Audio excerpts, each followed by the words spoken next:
if we would be radical about going our own way, instead of listening to others, to not accept any compromise in living a life fulfilled, and not buy into all the platitudes about how life is, what achievement is, what success is, and to not really succumb to pressure to do this or do that or please others or not say no to others or all these kind of things. So basically what it boils down to is firmness.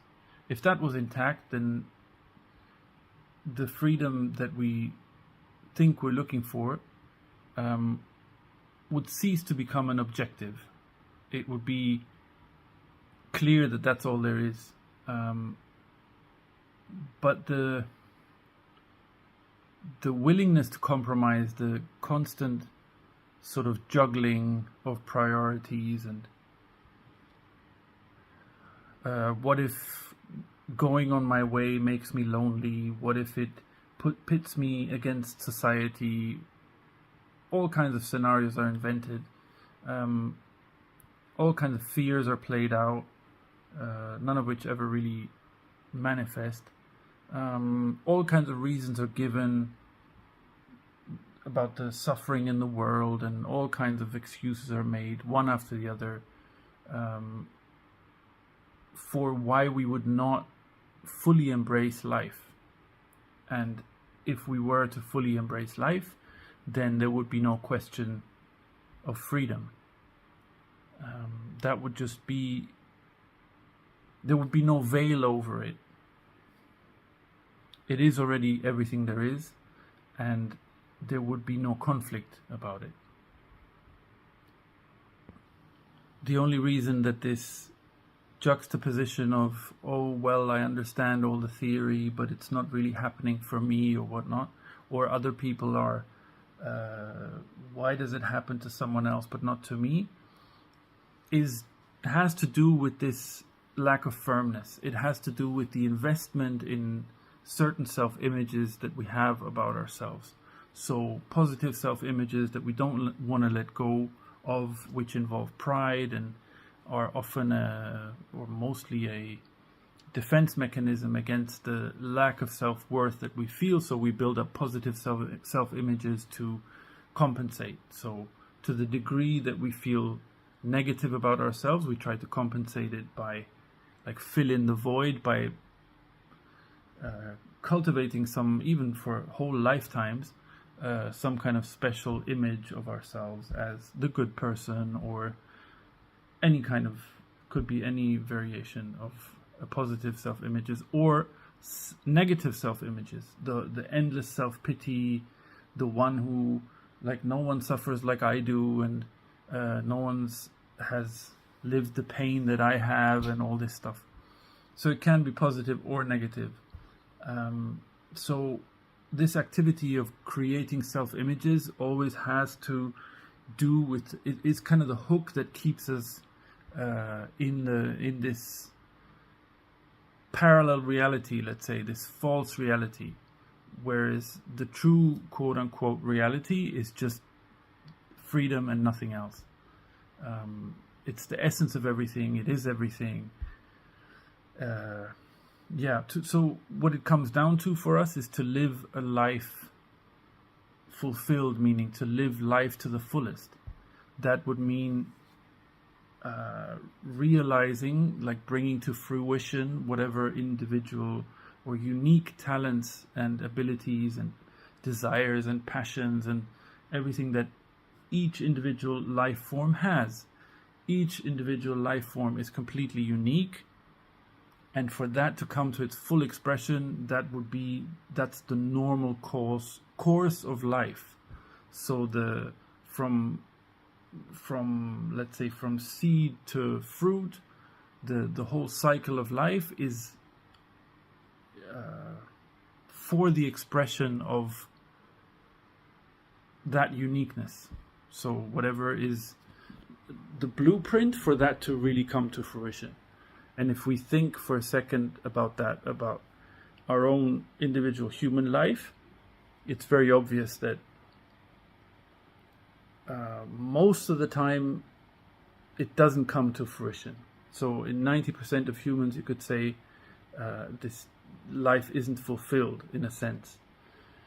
Things don't come to expression because we spend our time chasing approval, chasing things that we think are valuable, because we haven't had the rigor to really think and feel for ourselves, because we run after self-images that will make us look good. So if we only pursue this or that activity, we will get approval, and then we will get some kind of recognition, etc., etc.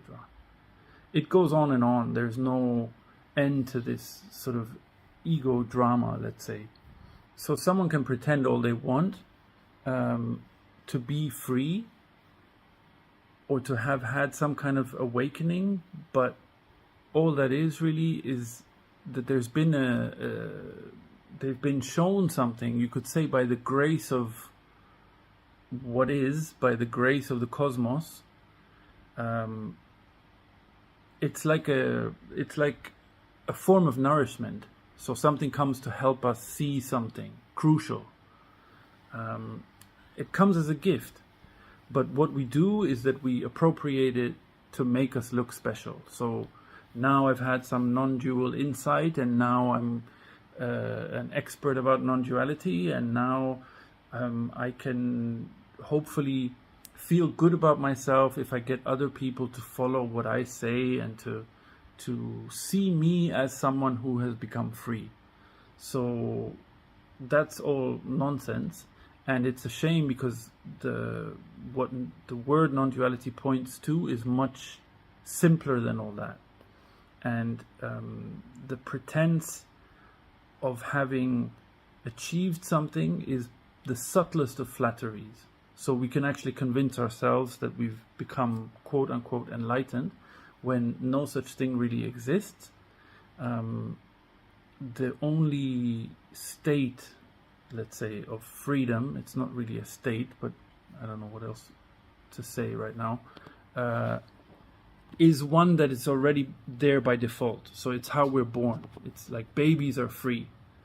So how many babies do we consider enlightened? Like, how much more special do we see the person on YouTube that we're listening to all day long? We consider them enlightened, but the baby we don't, right? So there's something off there. So wherever non-duality is linked to spirituality in particular, it's very, very suspect. There's not much of value there.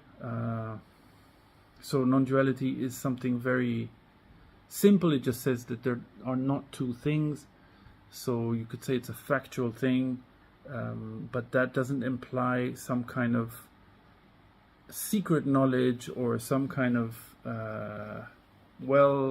there's a little sort of quantum leap that's happened, and now there's this division between the one who knows it and who has it, and the one who doesn't, and the one who has it is obviously worth a lot more, and everybody else is pining for what that person has. So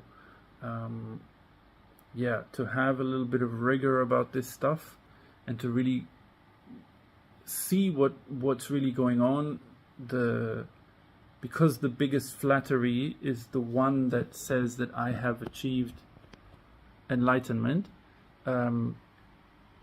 it would take a certain amount of rigor and respect for the gift that an insight is, or a glimpse is, to not fall under the influence or under the spell of this kind of flattery. Unfortunately, because of the way conditioning works, because of this big human-centered cosmology that we live in, let's say, human-centered way of seeing the world, it creates a lot of ego, so a lot of claiming. Everything that comes to us by nature is claimed. Yeah, it starts with resources, but anything, inside anything gets claimed. So because of this claiming activity, once there is a glimpse of seeing something, it's very easy for that to get claimed, to be put into the service of some kind of positive self-image. So because of that possibility, it's quite important, it would seem to me, to with the awareness of it, let's say, or with a kind of an acknowledgement that we can't really fulfill things by ourselves, right? We are dependent, just as we are dependent on oxygen, on all the environmental conditions, on food, on sleep. So the full and 100% dependency on life, on the life energy, that would be freedom. So a true inward independence would be a total dependence on that. But instead we depend on support, friends and family and all these kind of supportive networks that we think we need.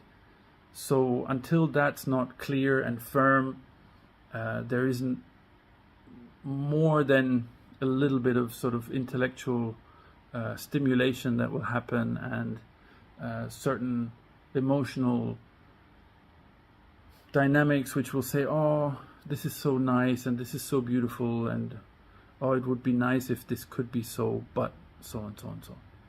Whereas actually the whole thing is much, much simpler. It's much more direct. It just has a certain humility about it. It's really the specialness that is the crux here. Like, there is such a thing as uniqueness. So each individual life form is completely unique, but it doesn't need to be special. And in fact, when that uniqueness is taken seriously or is seen, then it's also seen that that specialness is not necessary and is not even desirable.